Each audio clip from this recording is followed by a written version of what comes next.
apapun kebaikan yang kamu lakukan, pahalanya dihitung sesuai dengan kelelahan kamu. Al ajru ala qadri ta'abi, pahala tergantung pegele. Aku hanya ingin berbagi kebahagiaan dan tidak menggurui siapapun. Terlalu sulit bagiku untuk menyalahkan siapapun. Akan tetapi apabila ada orang yang ingin mengisi raporku, tentu aku sangat gembira sekali. Dan kujamin aku tidak akan sakit hati sedikit. Terkait Islam, Bu ya. Islam statistik atau Islam yang murni pure daripada diri sendiri. Apakah Islam? Ya, saya tidak bisa mengatakan ini lebih baik. Tapi memang jalan hidayah seperti itu. Ada orang memberikan hidayahnya melalui orang itu sekolah dulu, meneliti dulu, keluar masuk perpustakaan, baca ratusan kitab dulu, ya kan, wawancara dengan para ulama, baru dia sadar, baru masuk Islam. Hidayahnya seperti itu.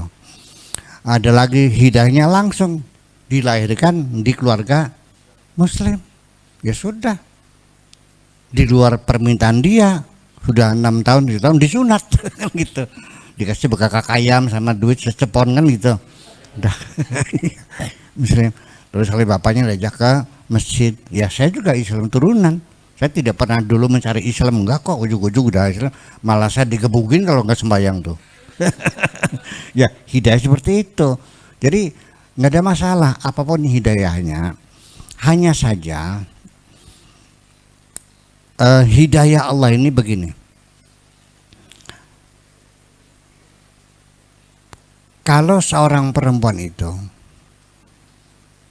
tiba-tiba bertobat, pulang dari Jakarta, yang tadinya rambutnya dicat merah, pakai roknya singkrang, ya, pulang kampung pakai jilbab lagi, ikut majelis taklim lagi, alhamdulillah dapat hidayah. Kenapa hidayah? Melalui dia kena penyakit spilis. Itu hidayah. Dikasih penyakit dulu. Ya sudah, cara hidayahnya begitu. Ya kita tidak boleh merendahkan. Betul enggak? Ada lagi kembali ke kampung, ikut jamiah lagi, ya, di masjid, rajin kerja di masjid, ya, ada orangnya gitu. Kenapa? Ya karena dia umurnya sudah 60 tahun, sudah nggak laku, jenguk langsung teka. Terus gimana? Ya udah pulang kan. Ya hidayahnya karena nggak laku. Ya sudah, kita hormati, kita syukur, alhamdulillah orang ini dapat hidayah. Tapi ada yang hebat adalah dia masih cantik, masih ngantri pelanggannya. Betul, sehari bisa dapat 5 juta, 10 juta. Tiba-tiba dia tersadar menangis di malam hari sambil menatap kipas angin mubong-mubong, ya Allah, ini kerja apa seperti ini? Ini adalah menghina diriku sendiri dan menantang maut, kalau saya kena penyakit AIDS bagaimana? Astagfirullahaladzim. Dia tersadar, menangis, langsung pulang. Atas dasar kesadarannya itu yang hebat, itu yang disebut taubatan nasuha. Itu yang hebat, namanya taubat nasuha. Artinya dinasihat oleh dirinya sendiri. Jadi tetap aja hebatnya itu dari sisi apa? Dari sisi dia meninggalkan kesenangan yang sedang dia rasakan, masih cantik, masih laris, tapi dia sadar, menasihati dirinya sendiri, dan dia kembali ke jalan yang benar. Saya kira seperti itu yang penting. Nah, ada orang Islam karena dari lahir di keluarga Islam, ya sudah, itu hidayah seperti itu. Ada lagi masuk Islam gara-gara karena kawin, perempuannya orang Islam, datang ke saya, dan ini pernah 30 kali ya saya itu membimbing orang bagaimana supaya bisa kawin itu. Ya akhirnya apa? Ya udah bersedia masuk Islam kan gitu. Ya sudah. Nah, hampir ada 30 kali, Bang. Nah, saya kasih nyimpang dulu ceritanya. Teman-teman kita para kiai mengatakan Buya Sakur ini kayak orang kerjaan. Ngapain bimbing orang masuk Islam yang hanya karena terpaksa? Ya terpaksa mau kawin sih.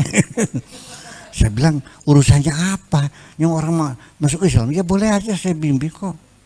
Yang dia kesadaran sendiri. Tapi kan tidak murni. Ya Allah ya Rabbi.